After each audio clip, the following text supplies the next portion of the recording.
I kind of went into this album in one mindset, and through the evolution of it, finished in another one. And I'm so proud of the record that I made and that we made together. And I've had a lot of help, and it was a team effort.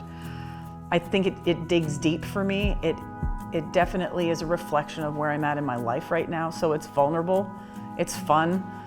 It represents every side of my personality and what I've been going through in life.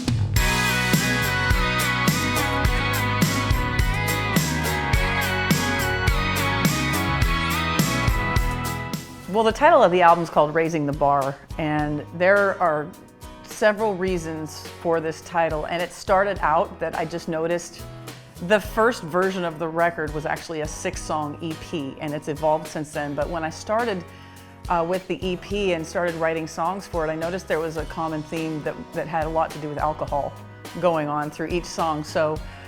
And it wasn't necessarily that the song was about alcohol, but there was some reference somewhere in there. And country music's always had a close relationship with that subject matter. So I thought that would be kind of neat if this just became sort of a concept record, and it was called Raising the Bar.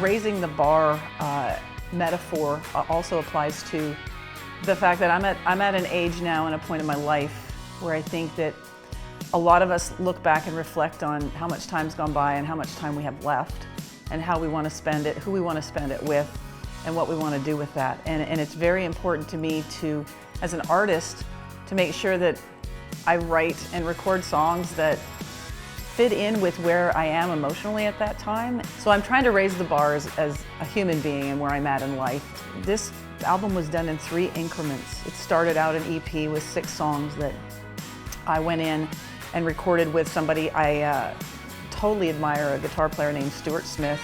Throughout over the year that the album was made, I went back in 2 more times to consistently just try and raise the bar musically. And what the record was, I kept trying to raise the bar by going back in and getting better and better and looking for more songs and making sure that this album was, I feel like this is a really important year for me and a really important record, and I wanted to put out the best thing that I possibly could. Fred, I think there's something probably more interesting you can do with the drums than that. Okay. And if there's something like cool, even, I mean, I can add in a loop later, but if there's like any weird like thing in the first verse or whatever, sure, almost like a man-made loop or like cool thing. I started collaborating with Terri Clark because one of our good friends, Aaron Enderlin, who Terri had been writing with at the time, thought that the 3 of us should get together and write sometimes.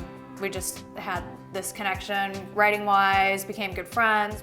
In the beginning, Terri was just thinking, oh, this is just gonna be an EP, and then she's like, actually, I wanna do the whole thing and go in and do more songs, do a whole record. Do you wanna produce some of the rest of the record with me? And I was like, hell yeah. So it just kind of happened organically through writing and us hanging out and, you know, raising the bar. Yeah, raising the bar. We still got cowboys in this town, still got the real McCoys making outlaw noise, gonna drink that paycheck down on Friday night. When I was looking for songs for Terri, whether it was like us trying to write them together or trying to find outside songs, it was just, honestly, like, it's hard to say. It's kind of just that thing that hits you over the head when you hear it, and for some reason you'll listen to something and be like, yeah, I know that's a good song, but it just isn't right. And it was like we were looking for something that was not what Terry's already done, but what the next Terry is gonna do. Well, maybe we come with a bigger intro and then, back up again. Yeah. Is it maybe not the biggest. first time and then up second?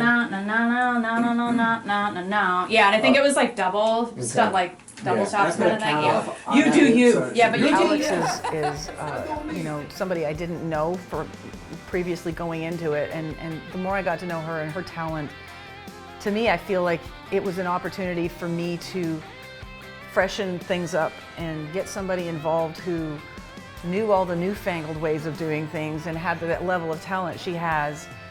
And it all was such a feel-good thing. We never had a crossword. We never argued about anything. I let her do what she does best, and she let me do what I do best. and I think it was a great team effort. It accomplished a lot of things, including, you know, a fully co-produced female record, and there's, I think, a female writer on all but one song on this record. I mean, it's very driven towards empowering women, and it's not like you get women involved unless they're super talented anyway, and this one's really talented. Whatever you're holding in, let it go, let it disappear in a ring of smoke. Kiss the sky, send up a prayer. Wherever you're going, just go there. Take a look around for a minute, take a picture in your mind and send it to yourself, 'cause the truth is you and I, we're never gonna be as young as we are tonight. If I don't make new music, creatively, I'll just shrivel up. I can't not make new music. Even just for myself, I have to do that. So I'll always continue to make new music, and you know, I think this album is going to be one that a lot of people are going to say they feel is my best work to date. It's a culmination of all my other records up till now, some fresh new perspectives from people who have come into the project that have lent their talents to it as well. So it feels like the start of the second phase of my career, and I have a lot of gas left in the tank. I'm not done, and there's a lot more I want to do and that I feel like I'm going to need to do.